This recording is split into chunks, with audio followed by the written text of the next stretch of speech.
আসসালামু আলাইকুম, আমি কাজী তাসাদুক ইসলাম এমএস এক্সেল টিউটোরিয়ালে স্বাগতম। আজকের ভিডিওতে আমরা শিখব কিভাবে ডুপ্লিকেট ভ্যালু রিমুভ করা যায়। চলুন শুরু করা যাক।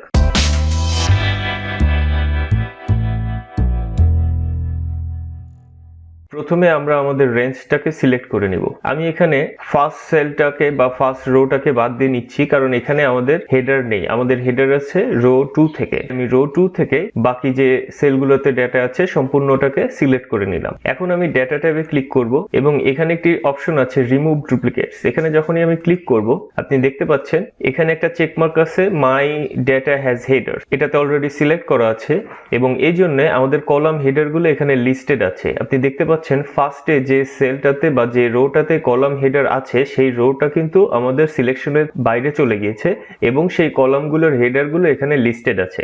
এখন আমি চাই সবগুলো কলাম ডেটা থেকেই ডুপ্লিকেট রিমুভ হবে, মানে যদি কোনো রো সেম থাকে তবেই ডুপ্লিকেট হবে। যদি কোনো একটা ভ্যালু কোনো একটা কলামে এলোমেলো থাকে তাহলে ডুপ্লিকেট হিসেবে সেটাকে কাউন্ট করা হবে না। এখন আমি যদি ওকেতে ক্লিক করি, এখন আপনি দেখতে পাচ্ছেন এখানে 16টা ডুপ্লিকেট ভ্যালু ছিল যেগুলো রিমুভ করা হয়েছে। ইউনিক ভ্যালু আছে 6টি এবং এর মধ্যে এমটি সেল বা স্পেস এক্সেট্রা থাকলে সেগুলো রিমুভ হয়ে গিয়েছে। এখন যদি আমি ওকেতে ক্লিক করি আমাদের ডুপ্লিকেট ভ্যালুগুলো রিমুভ হয়ে গেল। এখন এখানে আমরা যদি আবার একটা জিনিস খেয়াল করি, এখানে লাস্টের যে রো দুইটি আছে আমাদের কন্টেন্টের এখানে টি লেখা আছে আপার কেসে। আমি যদি এটাকে লোয়ার কেসে লিখি, তারপরে যদি আমি আবার ডুপ্লিকেট চেক করি,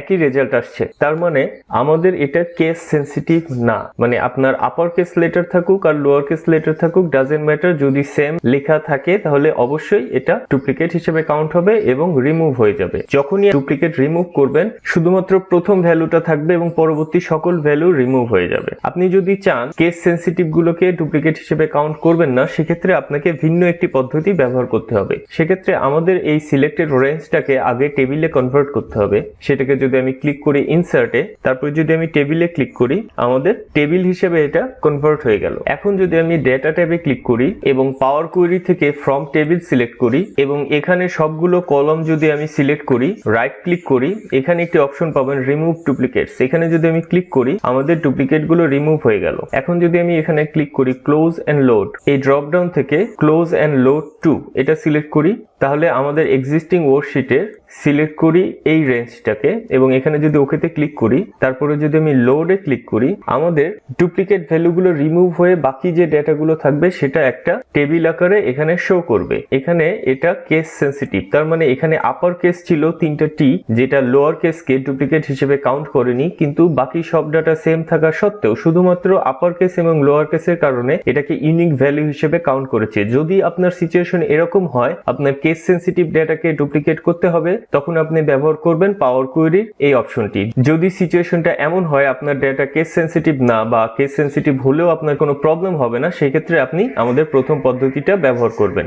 এভাবে আপনি মাইক্রোসফট এক্সেলের ডুপ্লিকেট ডেটাকে রিমুভ করতে পারেন। আজকের ভিডিও এ পর্যন্তই। আশা করি আপনাদের ভালো লেগেছে। যদি এই ভিডিওটি ভালো লেগে থাকে অবশ্যই চ্যানেলটিকে সাবস্ক্রাইব করুন। পরবর্তী ভিডিওতে দেখা হবে ইনশাআল্লাহ। আসসালামু আলাইকুম।